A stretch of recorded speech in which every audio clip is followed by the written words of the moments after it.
Good morning, dear brothers and sisters in Christ. In today's Holy Mass, we include in our prayers the following intentions. For the thanksgiving of Zardas and Luz Medina and family, Nick Timoteo and family, Armando Salazar and family, Yasmin Huera and family, J. Cruz and family, Dr. Raz Armeli Herena Canlas and family, Cesar and Lita de Jesus, the Knights of the Blessed Sacrament, Marisa Roque and family, Lina Toledano and family, Lizzie Viray and family, Marilu Pasion and family, Mila Bukad and family, Celia Odan and family, Vanji Canlas and family. For the birthday thanksgiving of Inigo Yusi, Rosvilla Vetalvero, we pray for the safe travel of Francis Limson.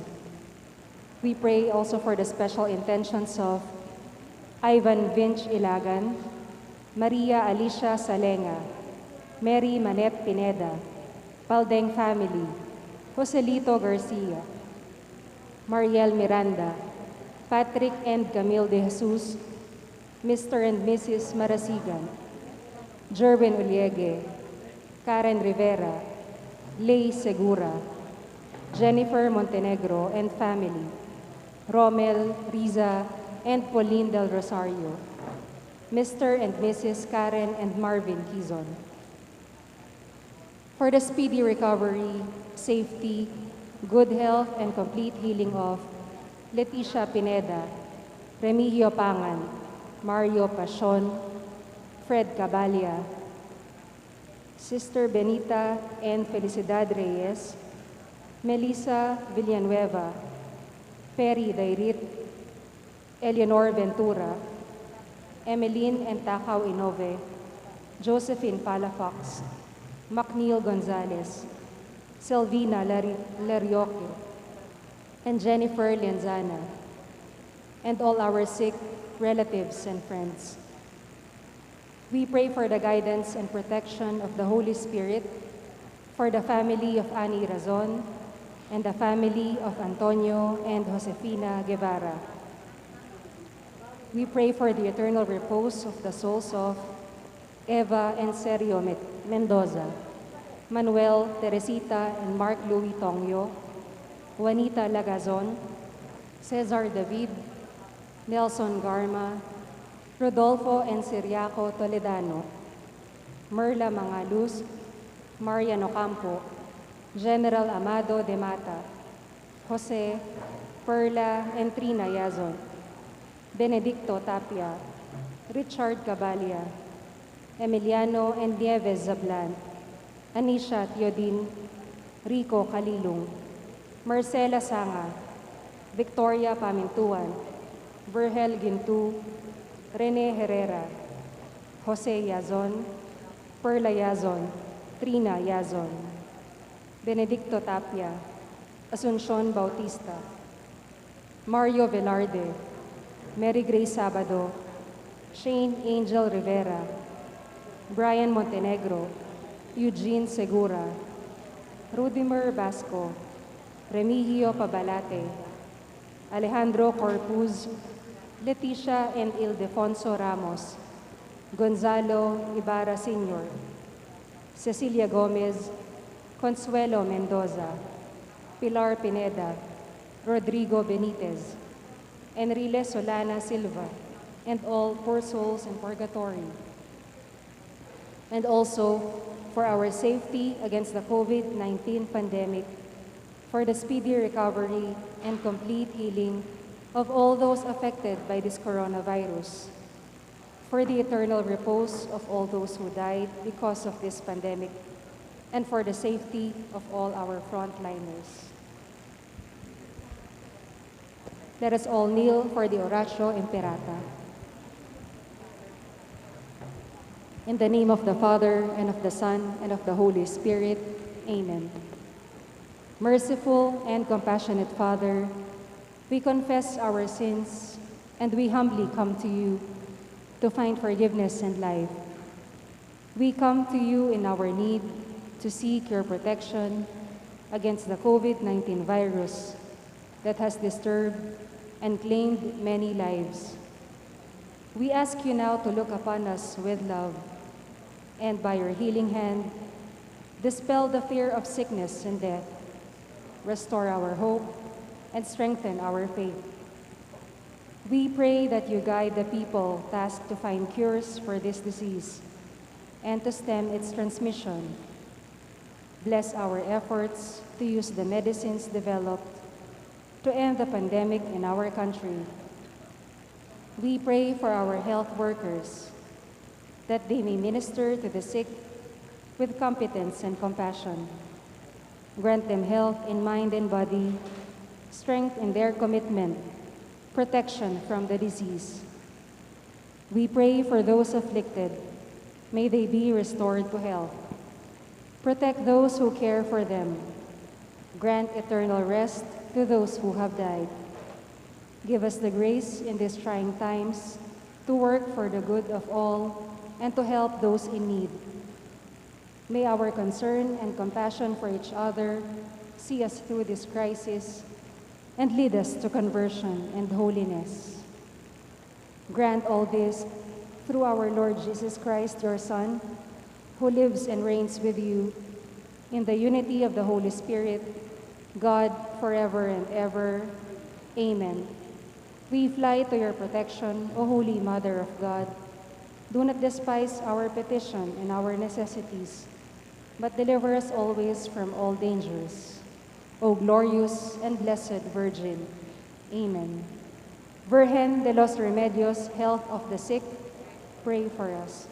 Saint Joseph, Saint Raphael the Archangel, Saint Jude Thaddeus, San Roque, San Lorenzo Ruiz, San Pedro Calungsod, Santo Cristo del Perdón. In the name of the Father, and of the Son, and of the Holy Spirit. Amen.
In the name of the Father, and of the Son, and of the Holy Spirit. Amen. The grace of our Lord Jesus Christ, and the love of God, and the communion of the Holy Spirit be with you all. And with your spirit. We are celebrating today the 23rd Sunday in the ordinary time. Let us acknowledge our sins to prepare ourselves to celebrate the sacred mysteries.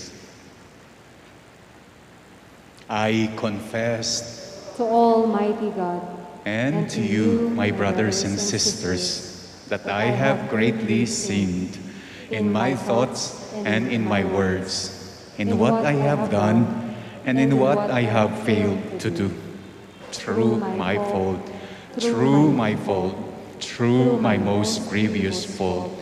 Therefore, I ask Blessed Mary, ever Virgin, all the angels and saints, and you, my brothers and sisters, to pray for me to the Lord our God.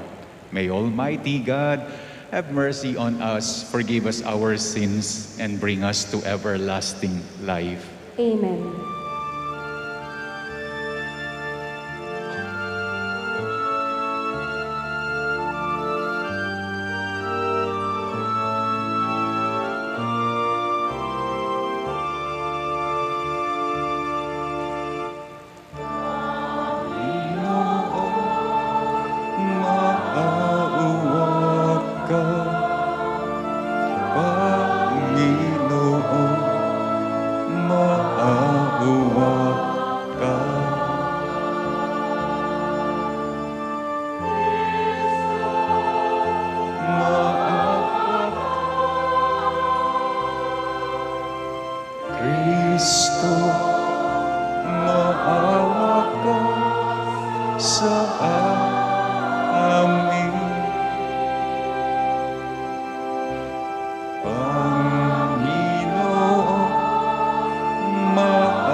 Sa Diyos, papuri sa Diyos, sa kaitaasan, papuri sa Diyos, papuri sa Diyos, papuri sa Diyos, sa kaitaasan, papuri sa Diyos.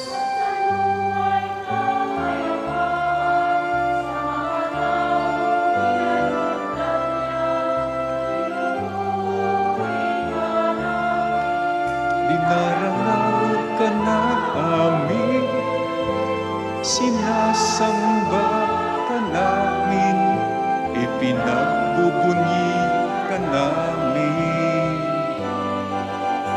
Papuri sa Diyos, papuri sa Diyos, sa kaitaasan, papuri sa Diyos.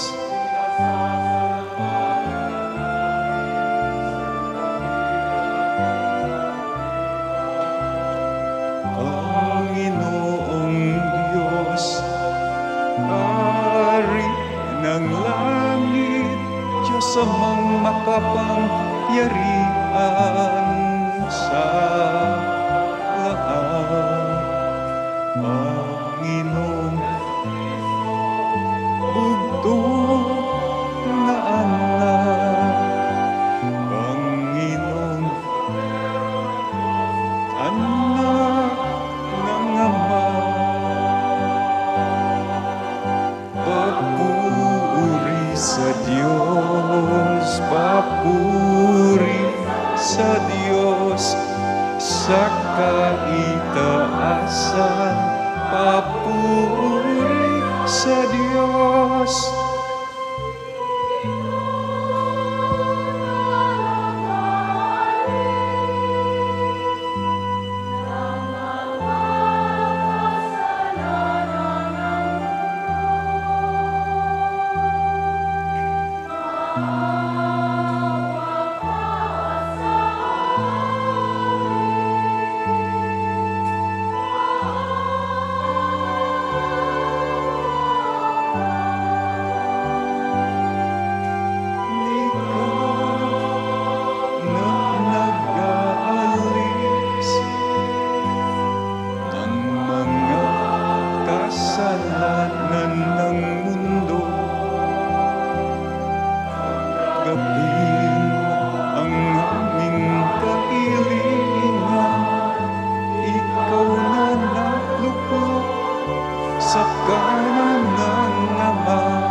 kalikasan, papuri sa Diyos.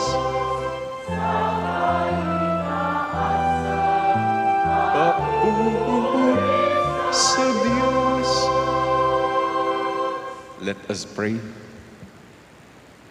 O God, by whom we are redeemed and receive adoption, look graciously upon your beloved sons and daughters, that those who believe in Christ may receive true freedom and an everlasting inheritance. Through our Lord Jesus Christ, your Son, who lives and reigns with you in the unity of the Holy Spirit, God, forever and ever. Amen.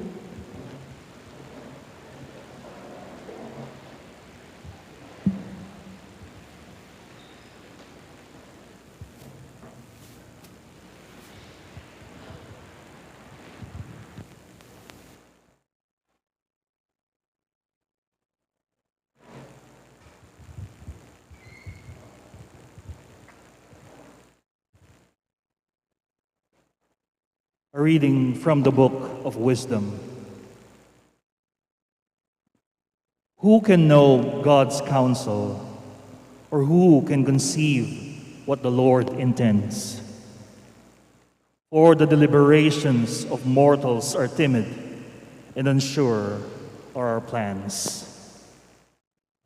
For the corruptible body burdens the soul, and the earthen shelter weighs down the mind that has many concerns. And scarce do we guess the things on earth, and what is within our grasp we find with difficulty. But when things are in heaven, who can search them out? Or whoever knew your counsel, except you had given wisdom and sent your Holy Spirit from on high? And thus were the paths of those on earth made straight. The word of the Lord. Thanks be to God. In our responsorial psalm, let our response be,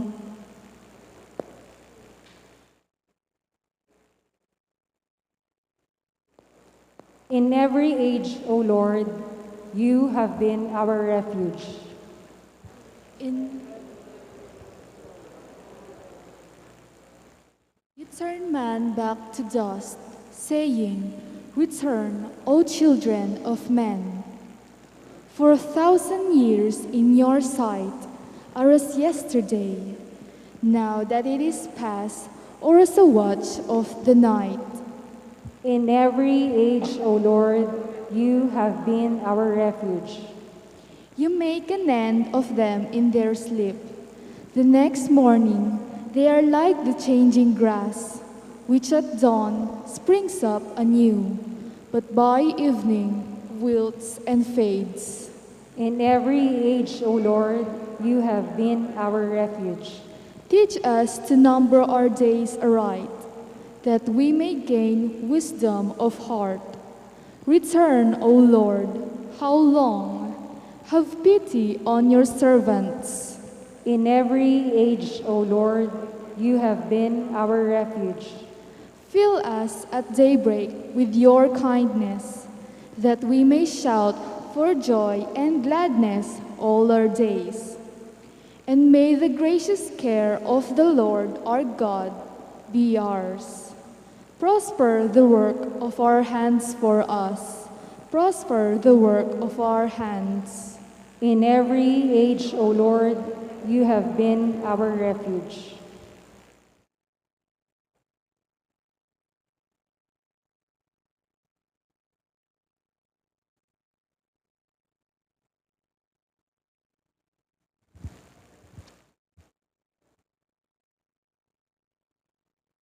A reading from the letter of St. Paul to Philemon. I, Paul, an old man, and now also a prisoner for Jesus Christ, urge you on behalf of my child Onesimus, whose father I have become in my imprisonment. I am sending him, this is, my own heart back to you. I should have liked to retain him for myself, so that he might serve me on your behalf in my imprisonment for the gospel. But I did not want to do anything without your consent, so that the good you do might not be forced but voluntary. Perhaps this is why he was away from you for a while, that you might have him back forever, no longer as a slave, but more than a slave, a brother, beloved especially to me, but even more so to you, as a man and in the Lord. So if you regard me as a partner, welcome him as you would me. The word of the Lord. Thanks be to God.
Altogether, let your face shine upon your servant, and teach me your laws.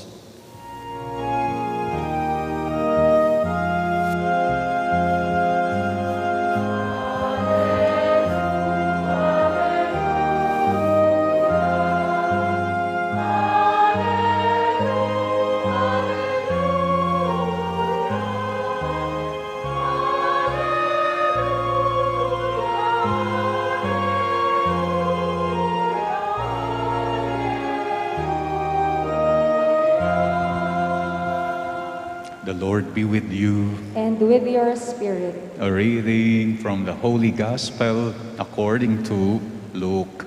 Glory to you, O Lord.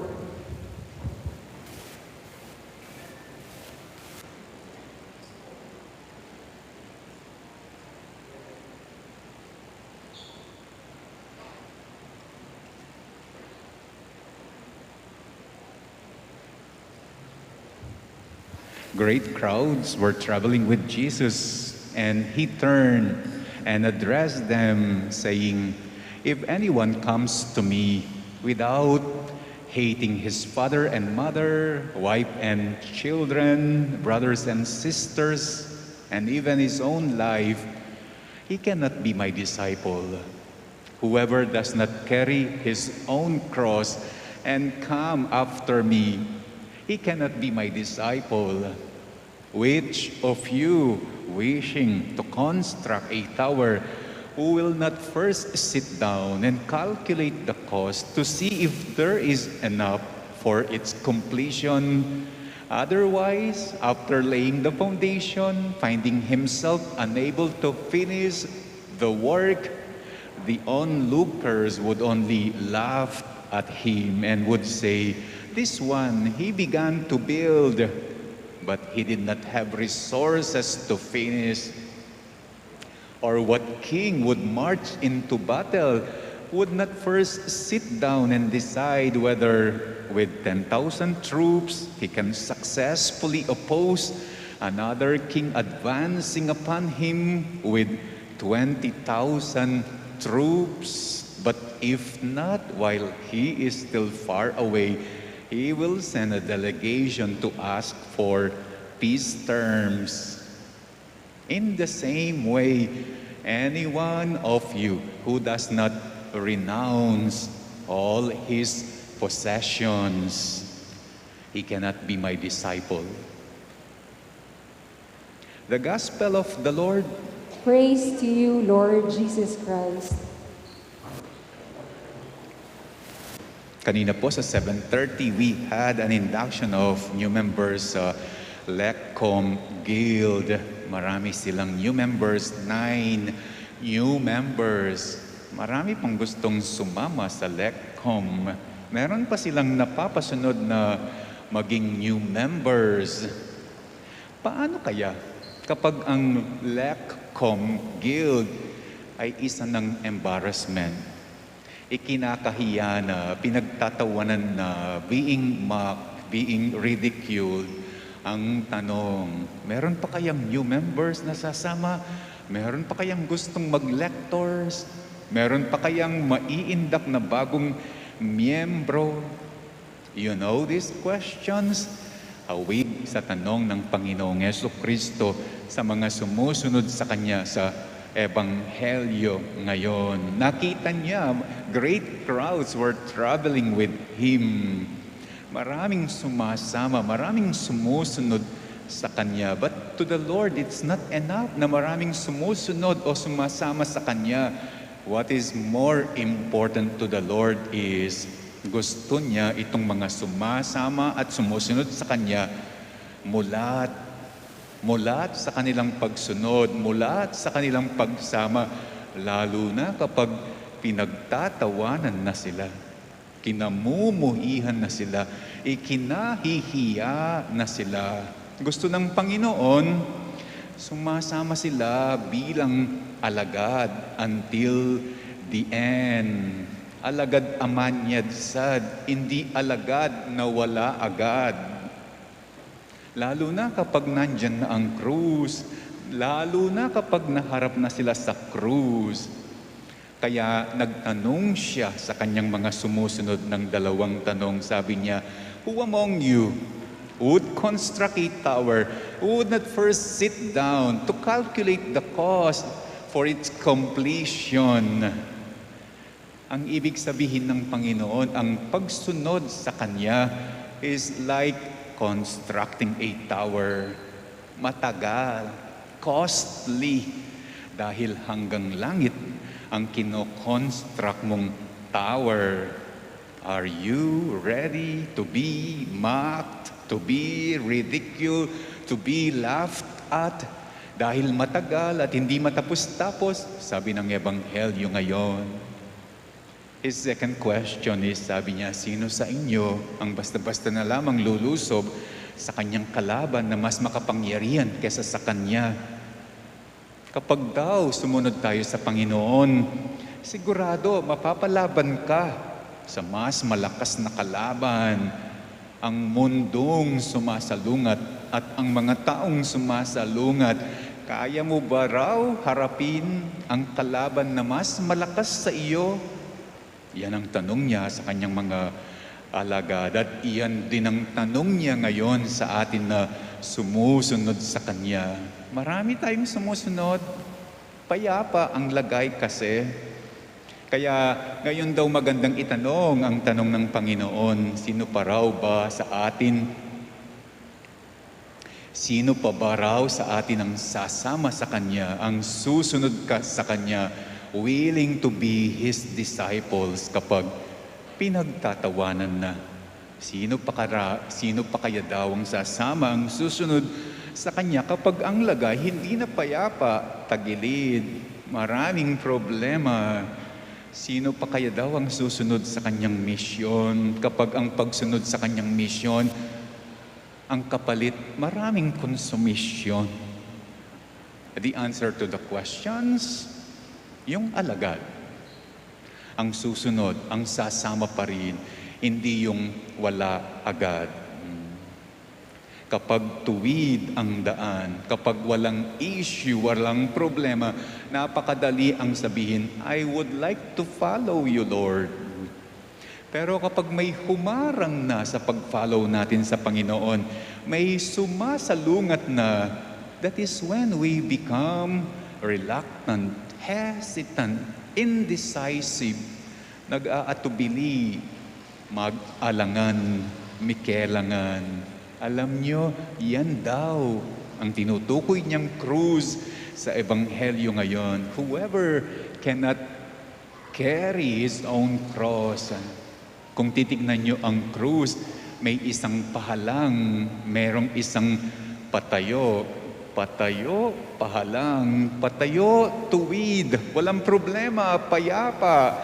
Ang landas sa pagsunod sa Kanya, pahalang, ayan na yung mga sumasalungat. Ayan na yung mga kapag subukan, pagsubok. Yan ang tinutukoy na krus ni Jesus. Matuwid, payapa ang takbo ng buhay, unexpectedly may haharang, ating magbakle, ating magkrus sa landas mo. Yan. Whoever does not carry his own cross cannot be my disciple, sabi ng Panginoong Jesucristo. Like for example, ang tunay na pari, hindi daw nasusukat ang pagiging alagad dahil sa magandang sinusuot na pangmisa, sutana, chasuble. Nagiging tunay siyang alagad na pari dahil sa his love to take care yung mga nakakaawa at mga napabayaan. Kahit pinagtatawanan na, kinamumuhian na ang kaparian dahil sa skandalo, nananatiling alagad ng Diyos. Yan daw ang tunay na alagad. Like for example, ang tunay na pulis, hindi nasusukat sa sinusuot niyang uniform. Ang tunay na pulis, nagiging tunay na alagad because of his love to keep peace and order for the people. Kahit pinagtatawanan na ang kapulisan, kinamumuyan na ang kapulisan, nananatiling alagad ng kaayusan ng kaligtasan. Like for example, ang tunay na abogado, hindi nasusukat ang pagiging alagad sa ganda ng suot na barong o gusot na mayaman o yung Amerikana. Nasusukat ang tunay na alagad sa pagiging abogado because of his love to make justice available lalo na to those who cannot afford it. Kahit pinagtatawanan na ang profession na abogasya, kinamumuhin na ang iba, nananatili pa ring alagad ng katarungan, lalo na yung mga maliliit at walang boses.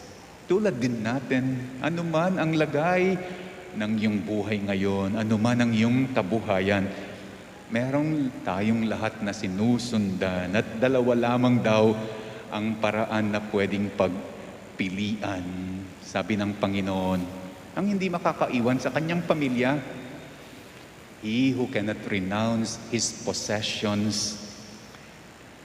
Ibig sabihin, he cannot yet rely on his own. And when you cannot rely on your own, kapag may humarang na, may nag-cruise na sa iyong landas, siguradong sigurado, magiging reluctant, hesitant, mawawala agad. Hindi siya alagad. Wala agad siya. Pero kapag you can renounce possession, family, ibig sabihin, you can be on your own. You can rely on yourself. Hindi na depende sa ibang tao. Kaya mo nang magsarili. Kapag may humarang, kapag may nag-cruise sa iyong landas, sigurado, hindi ka mawawala. At ikaw ang tunay na alagad. In this Mass, let us pray. Magkaroon tayo sana ng sariling tapang, maging alagad ng kadiyosan at hindi yung nawawala agad pagdating sa kabanalan.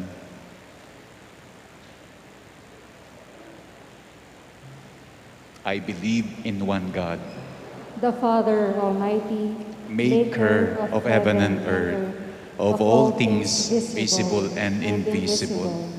I believe in one Lord Jesus Christ, the only begotten Son of God, born of the Father before all ages, God from God, light from light, true God from true God, begotten, not made, consubstantial with the Father.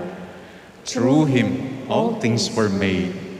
For us men and for our salvation, He came down from heaven, and by the Holy Spirit was incarnate of the Virgin Mary and became man. For our sake, he was crucified under Pontius Pilate. He suffered death and was buried, and rose again on the third day, in accordance with the Scriptures. He ascended into heaven and is seated at the right hand of the Father.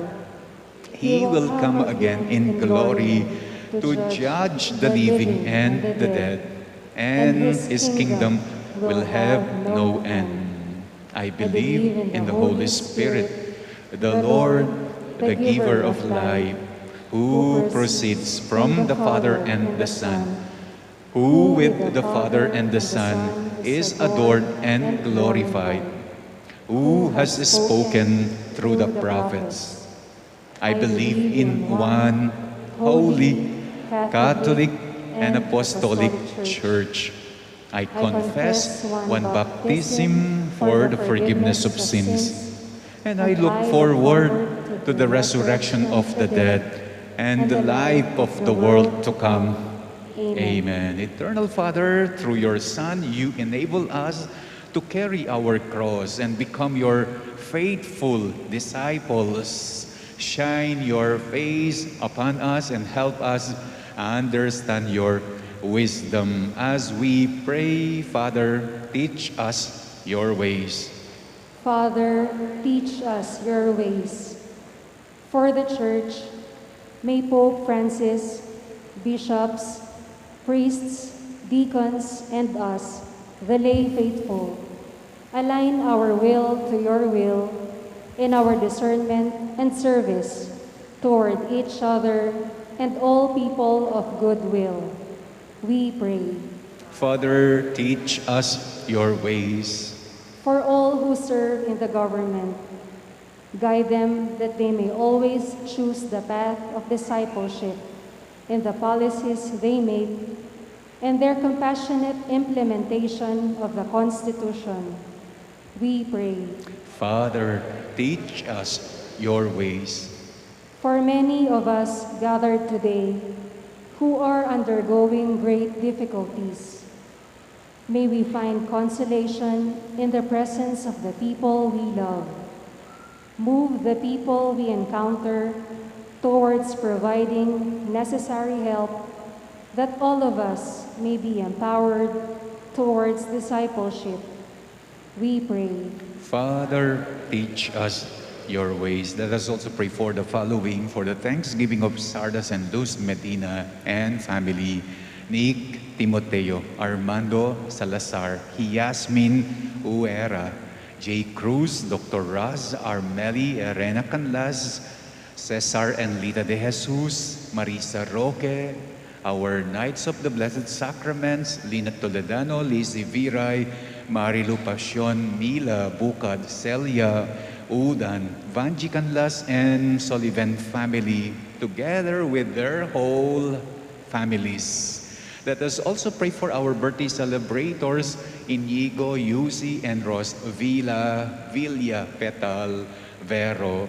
Let's pray for the safe travel of Francis Limson, for the special intention of Ivan Vince Ilagan, Maria Alicia Salenga, Mary Manette Pineda, Paldeng family, Osalito Garcia, Mariel Miranda, Patrick and Camille de Jesus, Mr. and Mrs. Marasigan, Jerwin Uliegue, Karen Rivera, Leigh Segura, Jennifer Montenegro and family, Rommel, Riza and Pauline Del Rosario, Mr. and Mrs. Karen and Marvin Quizon, Mr. and Mrs. John Patrick Manlutak. Let's pray for the speedy recovery, good health and healing of Leticia Pineda, Remigio Pangan, Mario Passion, Fred Cabalya, Sister Benita and Felicidad Reyes, Melissa Villanueva, Perry Deirit, Eleanor Ventura, Emily Nantacao Inove, Josephine Palafox, McNeil Gonzalez, Selvina Larioque, and Jennifer Lianzana, and all our sick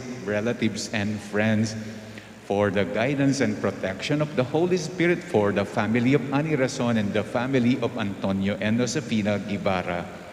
And may the Lord welcome our departed loved ones into His loving arms, especially Eva and Sergio Mendoza, Manuel Teresita and Mark Louis Tongyo, Juanita Lagason, Cesar David, Nelson Garma, Rodolfo and Siriaco Toledano, Merla Mangalus, Marian Ocampo, Amado de Mata, Jose Perla and Trina Yason, Benedicto Tapia, Richard Caballa, Emiliano and Nieves Zablan, Anicia Tiodin, Rico Calilong, Marcela Sanga, Victoria Pamintuan, Berhel Gintu, Rene Herrera, Benedicto Tapia, Asuncion Bautista, Mario Velarde, Mary Grace Sabado, Shane Angel Rivera, Brian Montenegro, Eugene Segura, Rudimer Basco, Remigio Pabalate, Alejandro Corpus, Leticia and Ildefonso Ramos, Gonzalo Ibarra Sr., Cecilia Gomez, Consuelo Mendoza, Pilar Pineda, Rodrigo Benitez, Enrile Solana Silva, Mario Benzon, Onofre Sr. Villanueva, Feli Villanueva, and Esperanza Molina, and all the poor souls in purgatory. Let's pray for our own safety against COVID, safety of all our frontliners against COVID, speedy recovery and healing of all those with COVID at present, and eternal repose of all the souls who have died because of the pandemic, we pray. Father, teach us your ways. Let us now pray for our own personal intentions.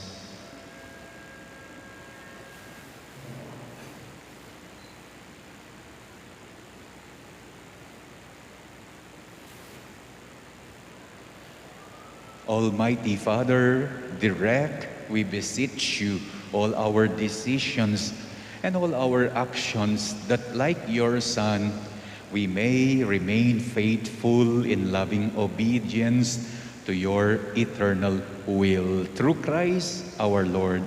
Amen.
Pray, brethren, that my sacrifice and yours may be acceptable to God, the Almighty Father.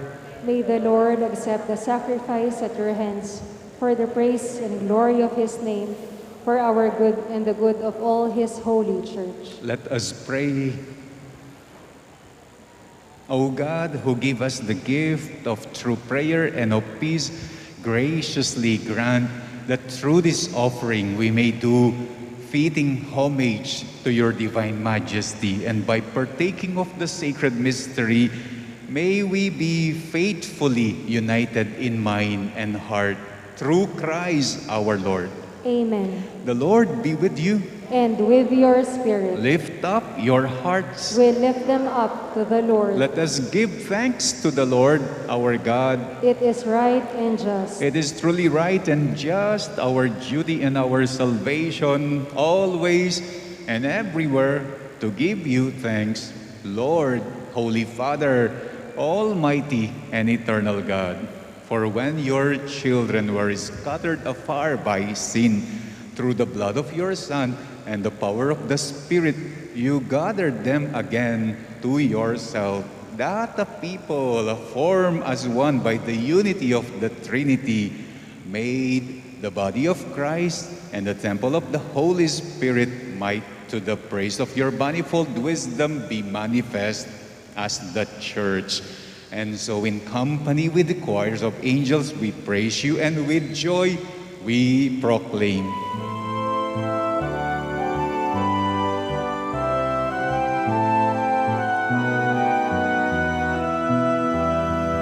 Santo, Santo, Santo,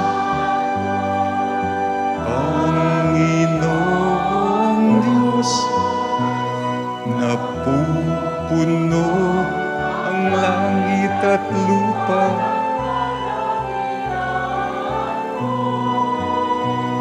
Hosana, Hosana, Hosana sa kaitaasan. Hosana, Hosana, Hosana sa kaitaasan. Pinagpala ang naparirito sa ngalan ng Panginoon. Hosana, Hosana, Hosana sa kaitaasan.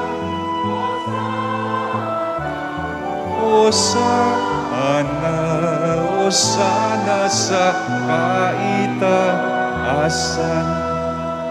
You are indeed holy, O Lord, the fount of all holiness.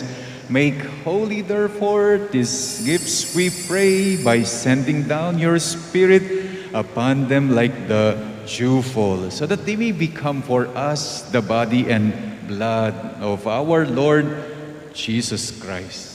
At the time he was betrayed and entered willingly into his passion, he took bread and, giving thanks, broke it and gave it to his disciples, saying, "Take this, all of you, and eat of it, for this is my body, which will be given up for you."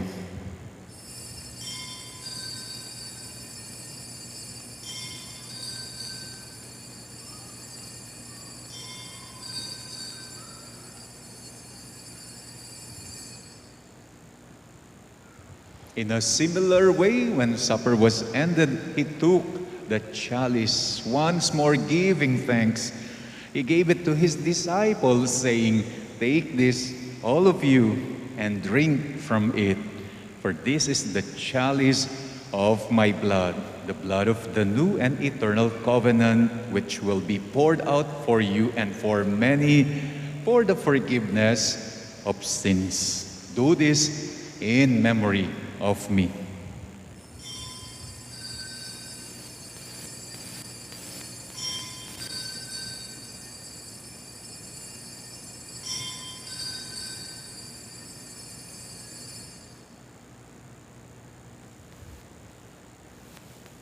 The mystery of faith.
celebrate the memorial of his death and resurrection, we offer you, Lord, the bread of life and the chalice of salvation, giving thanks that you have held us worthy to be in your presence and minister to you.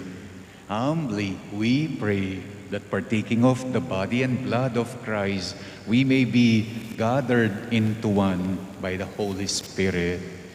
Remember, Lord, your church is spread throughout the world and bring her to the fullness of charity. Together with Francis, our Pope, Florentino, our Bishop, and all the clergy. Remember our brothers and sisters who have fallen asleep in the hope of the resurrection, and all who have died in your mercy. Welcome them into the light of your face, especially the departed that we are praying in this Mass. Have mercy on us all, we pray, that with the Blessed Virgin Mary, Mother of God, with Blessed Joseph, her spouse, with the blessed apostles, and all the saints who have pleased you throughout the ages, we may merit to be co-heirs to eternal life and may praise and glorify you through your Son, Jesus Christ. Through him and with him and in him, O God, Almighty Father, in the unity of the Holy Spirit, all glory and honor is yours forever and ever.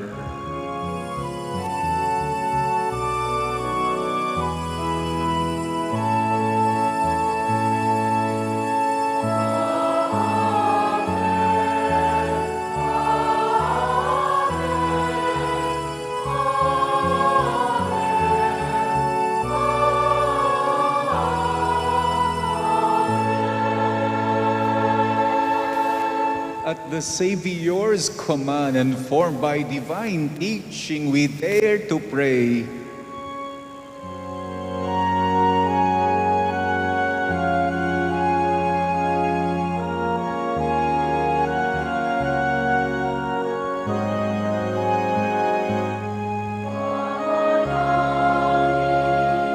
Sumasalangit ka, sambahin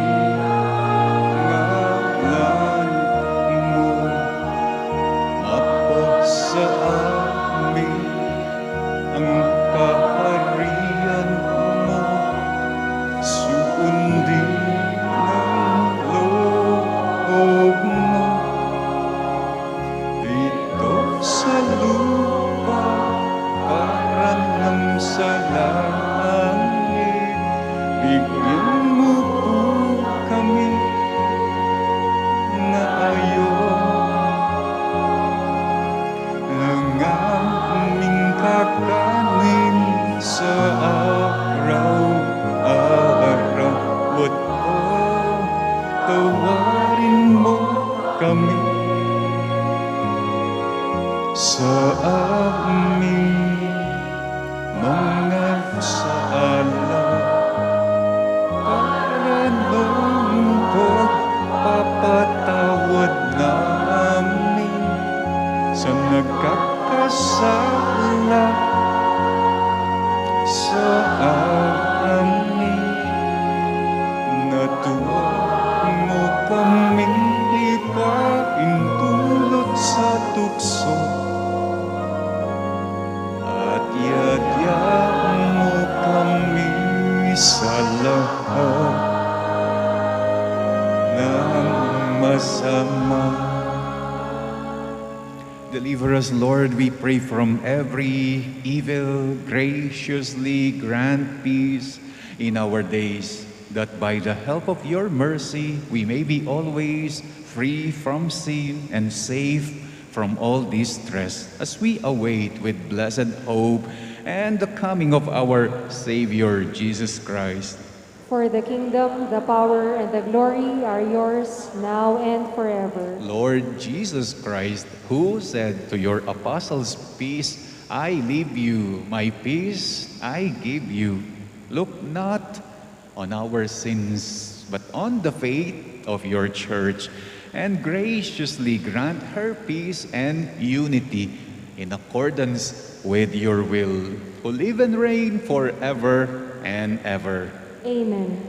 The peace of the Lord be with you always. And with your spirit.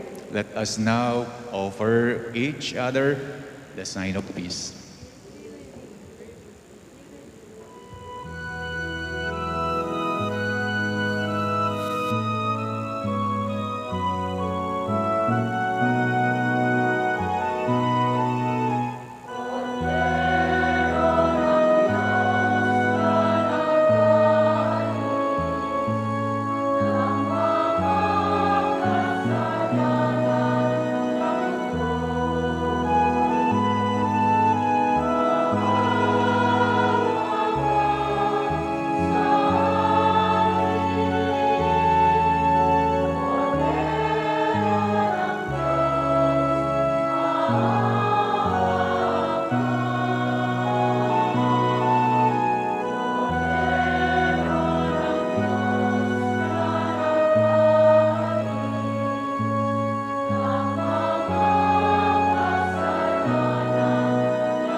Behold the Lamb of God.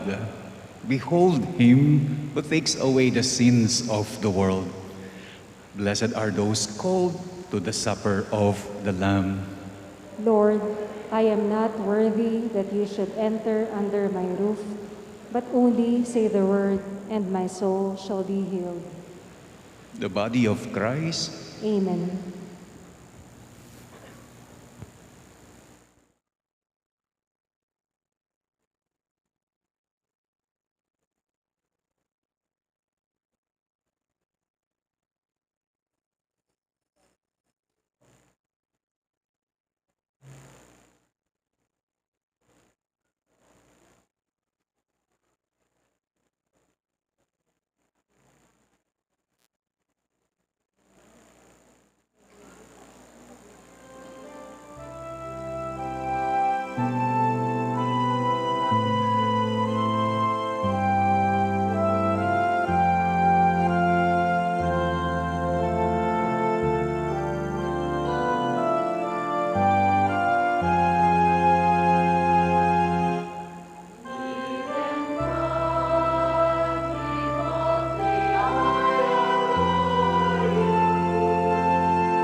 Announcements.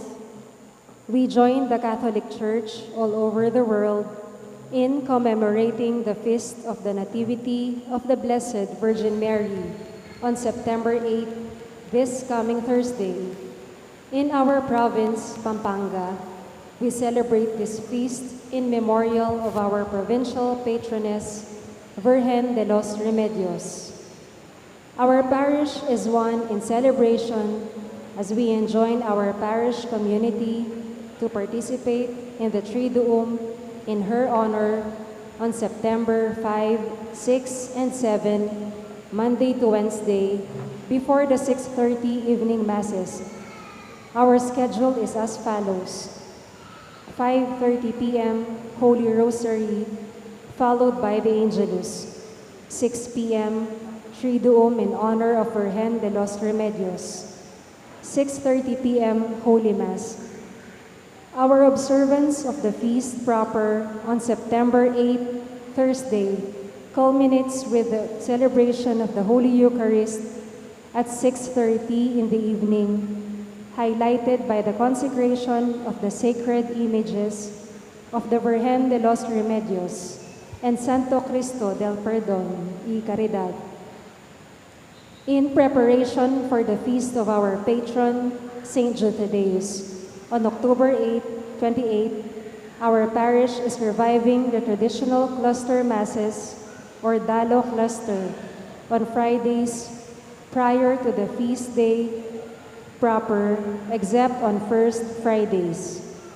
For a more meaningful celebration of cluster masses this year, we shall have a motorcade procession of the sacred images of our patroness, Our Lady of the Holy Rosary, and of our patron, St. Jude Thaddeus, from the church to the venue of the cluster Mass before the Holy Mass, and from the cluster back to the church after the Holy Mass.